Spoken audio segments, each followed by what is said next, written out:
పల్నాడులో మరొక హత్య. ఈ పల్నాడు అనే ప్రాంతంలో హత్యలు, కక్షలు, కార్పణ్యాలు రాజకీయ పరంగా చాలా ఎక్కువైపోయాయి. ఈ గత ఎలక్షన్ టైం నుంచి కూడా నానా అరాచకం జరుగుతూ వచ్చింది. మొత్తానికి అక్కడ ఎస్పీలు మారిపోయారు. తర్వాత కొత్తగా ఎస్పీలు వచ్చి కంట్రోల్ చేయలేకపోయారు. ఇట్లా అనేకమైన ఇబ్బందులు పల్నాడు ప్రాంతంలో చూసాం. ఇప్పుడు మళ్ళీ కొద్ది రోజులు సద్దుమణిగిందో లేదో మళ్ళీ ఒక రాజకీయ కక్షతో మరొక హత్య జరిగింది.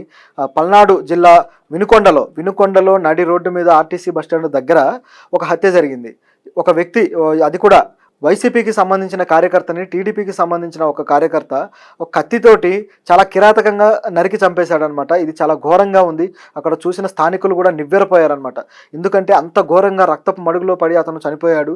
అతని చేతిని నరికితే ఒక చెయ్యి తెగి రోడ్డు మీద పడిపోయిందనమాట. ఇంత ఘోరమైన పైశాచికమైన హత్య నిన్న జరిగింది. సో ఈ హత్య తర్వాత రాష్ట్రమంతా కూడా ఇది పెద్ద కలకలం రేగుతూ ఉంది.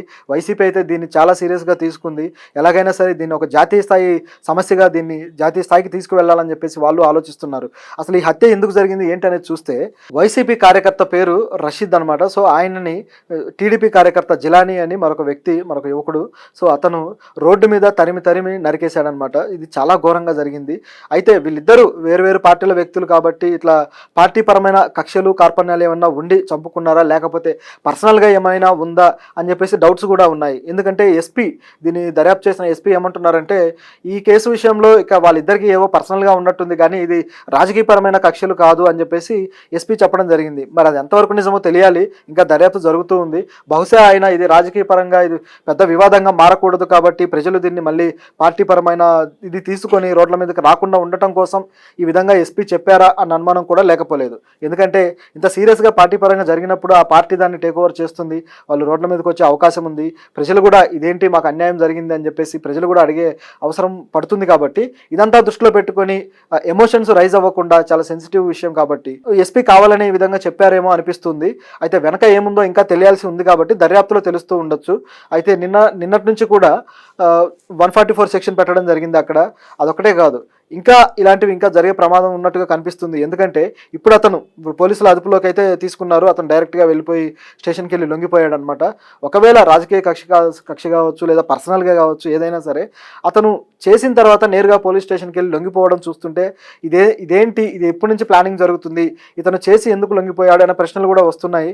ఇతను వెనక ఎవరన్నా ఉన్నారా అనే ప్రశ్నలు కూడా వస్తున్నాయి అనమాట. ఇదొకటే కాదు, ఇంకా గతంలో కూడా మన మాచర్లలో ఇలాగే అనేక గుంపు కొట్లాటలు కావచ్చు, అట్లాగే అల్లర్లు కావచ్చు ఎన్నో జరిగాయి. అందులో కూడా కొంతమంది చంపుకున్న సందర్భాలు కూడా చూసాము మన ఎలక్షన్ టైంలో. సో అక్కడ దాదాపు 3 ఎస్పీలు మారిపోయారు. ఆ తర్వాత కానీ అది అదుపులోకి రాలేదు. సో ఈ విధంగా కొన్ని జరుగుతూ వచ్చాయి. ఇప్పుడు ఈ విషయాన్ని అయితే చూసుకుంటే వైసీపీ చాలా సీరియస్గా తీసుకుంది. ఉన్నట్టుండి బెంగళూరు నుంచి జగన్ వచ్చేసాడు, ఏపీకి వచ్చి ఆయన ఇమీడియట్గా ఆయన ప్రెస్ మీట్ పెట్టి ఆయన విషయం అంతా చెప్పడం జరిగింది. వైసీపీ కార్యకర్తల మీద ఇట్లా దాడులు జరుగుతున్నాయి, అరాచకపు పాలన చెలరేగుతూ ఉంది, ఈ అరాచకాన్ని ఎలాగైనా సరే కంట్రోల్ చేయాలి అని చెప్పేసి ఆయన మాట్లాడడం జరిగింది. ఈ అరాచక పాలనకు ముగింపు పలకాలని చెప్పేసి ఆయన అన్నాడు, శ్రేణులకు పిలిపించాడు. అయితే దీన్ని వైసీపీ సోషల్ మీడియా శ్రేణులు ఈ టాపిక్ని రాష్ట్రపతి ద్రౌపది ముర్ముకి చేరే విధంగా వీళ్ళు క్యాంపెయినింగ్ చేస్తూ వస్తున్నారనమాట. ఎందుకు అంటే ఇప్పుడు ద్రౌపది ముర్ముకి ఎందుకు చెప్పాలనుకున్నారు, రాష్ట్రపతికి, ప్రధానమంత్రికి ఎందుకు కాదని మరో ప్రశ్న కూడా వస్తుంది దీంట్లో. అయితే రాష్ట్రపతికి చేర్చి రాష్ట్రపతి మరి ఎలాంటి యాక్షన్ తీసుకుంటారు అనేది చూడాల్సి ఉంది.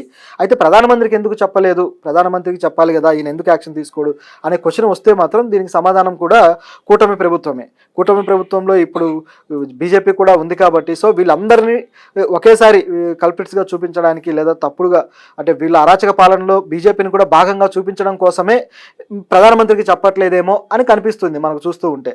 లేకపోతే ప్రధానమంత్రి మోడీకి ఎంతో జగన్ సన్నిహితుడు, ఆయన తలుచుకుంటే మోడీ దగ్గరికి వెళ్ళిపోయి విషయమంతా చెప్పి, అలాగే ఆయన నుంచి కూడా కొంత ఒక వార్నింగ్ లాంటిది ఇప్పించవచ్చు, లేదా ఇంకేమైనా ప్రణాళికలు ఏమైనా చేయొచ్చు. కానీ మోడీ గారికి చెప్పినా ఫలితం ఉండదేమో అని ఈయనకు ఆలోచన వచ్చి ఉండాలి.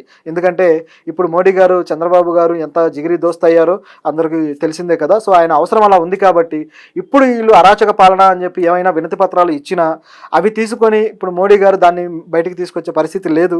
ఈ విషయం మీద చంద్రబాబు గారికి ఏదైనా చెప్పే పరిస్థితి కూడా లేదు. సో ఇదంతా గమనించి మోడీ గారిని ఎందుకు ఇరకాటంలో పెట్టడం అని ఆలోచించి ఉండాలి. లేదా మోడీ గారిని కూడా ఈ ఏదైతే బీజేపీ ఉందో ఏపీలో, ఈ బీజేపీ పార్టీని కూడా ఒక ఈ అరాచక పాలనలో భాగస్తురాలిగా చూపించాలనే ఆలోచన అయినా అయి ఉండాలి. సో ఈ రెండు ఆయన ఉద్దేశం అయి ఉండొచ్చు. అయితే ఇది కూడా కరెక్టే, తప్పేం కాదు. ఎందుకంటే ఇప్పుడు ముగ్గురు కలిసే కూటమి ప్రభుత్వం ఉంది కాబట్టి ఇలా చేయడం వల్ల వాళ్ళని కార్నర్ చేసి తను మైలేజ్ తెచ్చుకునే అవకాశం కూడా లేకపోలేదన్నమాట వైసీపీ పార్టీకి. సో జగన్ కరెక్ట్గానే ఆలోచించాడు. కాకపోతే సొల్యూషన్ ఇవ్వాల్సిన వ్యక్తులు మరి ద్రౌపది ముర్ము గారు ఇస్తారా లేకపోతే ఎవరు ఇస్తారనే ప్రశ్న మాత్రం అలాగే ఉండిపోయింది. మరి రాష్ట్రపతి రియాక్ట్ అయితే మాత్రం చాలా బాగుంటుంది. ఎందుకంటే ఇలాంటి ఎక్కడో లోకల్గా గ్రామ స్థాయిలో లేకపోతే ఒక రాష్ట్రంలో ఒక మారుమూల జరిగిన ఒక సంఘటన గురించి రాష్ట్రపతులు రియాక్ట్ అవ్వడము, వాళ్ళు దానికి సంబంధించిన ఏమైనా ఆదేశాలు ఇవ్వడం అనేవి మన దేశంలో చాలా తక్కువ. ఎందుకంటే రాష్ట్రపతులు కేవలం నామమాత్రపు అధికారాలు కలిగి ఉంటారు కాబట్టి కొన్ని విషయాలు వాళ్ళు రియాక్ట్ అవ్వరు.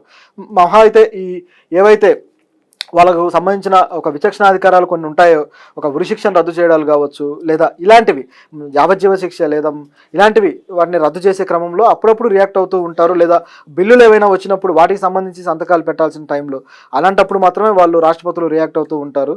ముఖ్యంగా చూసుకుంటే ఇప్పుడు బిల్లులు అంటే ఏ ప్రభుత్వం అయితే రాష్ట్రపతిని నియమించారో సో వాళ్ళ బిల్లులు వచ్చినప్పుడు ఇక పెద్దగా క్వశ్చన్ చేసేది ఉండదు, తిప్పి పంపించేది కూడా ఉండదు. సమీక్ష కోసం పంపిస్తారు, వచ్చినప్పుడు వాళ్ళు సంతకాలు పెట్టి పంపించడం అనేది చాలా క్యాజువల్గా జరిగిపోతూ ఉంటుందన్నమాట. కాబట్టి వాళ్ళు పెద్ద రియాక్ట్ అయ్యేది ఉండదు. కాకపోతే ఇలాంటి పరిపాలనా సంబంధమైన విషయాల్లో రాష్ట్రపతి చాలా పరిమితులు కలిగి ఉంటాయి కాబట్టి వాళ్ళు రియాక్ట్ అయితే ఎలా ఉంటుంది అనేది ప్రజల్లో కూడా ఆసక్తికరంగా ఉంది. ఒకవేళ రాష్ట్రపతి కానీ రియాక్ట్ అయితే ప్రభుత్వానికి సెటైర్ వేసినట్టే, ప్రభుత్వానికి ఒక హెచ్చరిక జారీ చేసినట్టే. అయితే ఈ హెచ్చరిక బీజేపీకి కూడా వెళ్తుంది. సో మరి అది ఈ విషయంలో రాష్ట్రపతిని కూడా వీళ్ళు కాస్త ఈ ఇరకాటంలో పెట్టినట్టే. ఒకవేళ బీజేపీకి కానీ హెచ్చరిక వెళితే అది ఎలా ఉంటుందో చూడాలి. కానీ చాలా ఒక ఇంట్రెస్టింగ్ కాన్ఫ్లిక్ట్ తయారయ్యే అవకాశం ఉంది ఇప్పుడు ఏపీలో.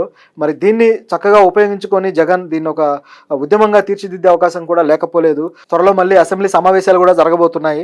సో ఈ సమావేశాల్లో ఇప్పుడు జగన్ పాల్గొంటున్నారని చెప్పి మనకు వార్తలు వస్తున్నాయి. నిజానికి ఆయన అందుకే వచ్చాడు, అసెంబ్లీ సమావేశాల్లో పాల్గొనడం కోసమే ఆయన వచ్చాడు. 22 నుంచి జరుగుతున్నాయి కాబట్టి ఇప్పుడు ఆయన పాల్గొని పార్టీకి ఆయన ఒక దిశానిర్దేశం చేస్తూ అసెంబ్లీలో గట్టిగా మాట్లాడతాడని చెప్పి కూడా మనకు వినిపిస్తూ ఉంది.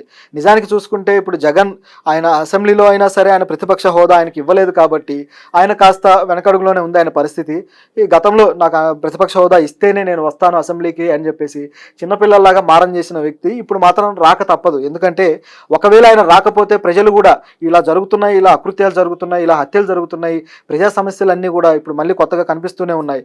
ఈ జీవోలు కావచ్చు, గెజిట్ జీపీఎస్ గెజిట్ కావచ్చు, ఇలాంటివన్నీ కూడా వచ్చి ప్రజలు ఇబ్బందులు పడుతున్నారు అనేది కనిపిస్తున్నప్పుడు ఆయన అసెంబ్లీకి వచ్చి మాట్లాడకపోతే, ఈ హత్య గురించి ఆయన గట్టిగా నినాదం చేయకపోతే ఖచ్చితంగా ప్రజల దృష్టిలో ఆయన మళ్ళీ ఒక నెగిటివ్ మార్క్ తీసుకున్నట్టే. ఎందుకంటే రిమార్క్ వచ్చినట్లే అవుతుంది. ప్రజలు వాళ్ళ కోసం పోరాడతాడని ఎదురు చూస్తున్నప్పుడు ఆయన రాకుండా ఉంటే ఇక ప్రజల పక్షం ఏం వహించినట్టు అవుతుంది, ప్రజల పక్షం వహించినట్టు అవ్వదు కదా. సో ఇవన్నీ మరి జగన్ ఆలోచించే ఉండాలి, అందుకే వస్తున్నట్టుగా కనిపిస్తుంది. అయితే ఆయన ఎక్కువ రోజులేమి సాగడు నాకు తెలిసి. ఖచ్చితంగా ఈ టాపిక్ని అయితే ఉపయోగించుకొని దీన్ని అసెంబ్లీలో రేస్ చేయడానికి కోసం అయితే మాత్రం ఇది ఖచ్చితంగా మంచి టాపిక్గా పనికొస్తుంది ఆయనకి. తర్వాత మాత్రం మళ్ళీ అసెంబ్లీ నుంచి ఎగ్గొట్టడానికి ఆయన వేరే ప్లాన్ చేశాడని చెప్పి కూడా తెలుస్తుంది. దీని గురించి మళ్ళీ మనం ఇంకోసారి మాట్లాడుకుందాం. అయితే ఈ విషయం మాత్రం చాలా అరాచకమైన విషయం. ఇలాంటి రాజకీయ కక్షలు, రాజకీయ హత్యలు మనం కంట్రోల్ చేయాల్సిన పరిస్థితి అయితే ఈ ప్రభుత్వానికి ఉంది. కానీ ఈ ప్రభుత్వమే రాజకీయంగా ఇలాంటివి అకృత్యాలు ప్రోత్సహించే పద్ధతి కనిపిస్తుంది అనమాట. ఏదైతే ఈ రెడ్ బుక్ ఉందో, ఈ రెడ్ బుక్ రాజకీయం, రెడ్ బుక్ అనేది ఒకటి పెట్టేసుకొని అదొక డెత్ నోట్ లాగా ఎవరి మీద పడితే వాళ్ళ మీద ఈ కేసులు పెట్టించడాలు కావచ్చు, ఇవన్నీ కూడా అది కనిపిస్తూనే ఉంది. ఏదో ఇండివిజువల్గా ఎవరో పెడుతున్నారు కానీ అది వాళ్ళ వెనకాల ఎవరున్నారు, ఎలా జరుగుతుందని తెలుస్తూనే ఉంది. ఇప్పుడు రఘురామకృష్ణరాజు ఆయన పెట్టిన కేసు కావచ్చు, అట్లాగే గతంలో ఎమ్మెల్యేలుగా చేసిన వాళ్ళ మీద పెట్టిన కేసులు కావచ్చు, ఇట్లాంటివన్నీ కూడా తెలుస్తూనే ఉన్నాయి. మరి అక్కడ తప్పులు లేవా అంటే తప్పులు కూడా ఉన్నాయనుకోండి, అది కాదనలేని సత్యం. కానీ ఇలా ఎంకరేజ్ చేస్తూ పోవడం వల్ల ఇవి హత్యల దాకా వచ్చేసి ఇవి మరీ వాళ్ళని దుర్మార్గంగా చంపేసి చివరికి వాళ్ళకు రాజకీయ భవిష్యత్తే కాదు మొత్తం ఆ ప్రాంతంలో అరాచకం సృష్టించే పరిస్థితి తీసుకొస్తున్నారు. సో దీన్ని కంట్రోల్ చేయాల్సిన బాధ్యత మాత్రం ఈ రెడ్ బుక్ రాజకీయం చేసే ప్రభుత్వానిదే.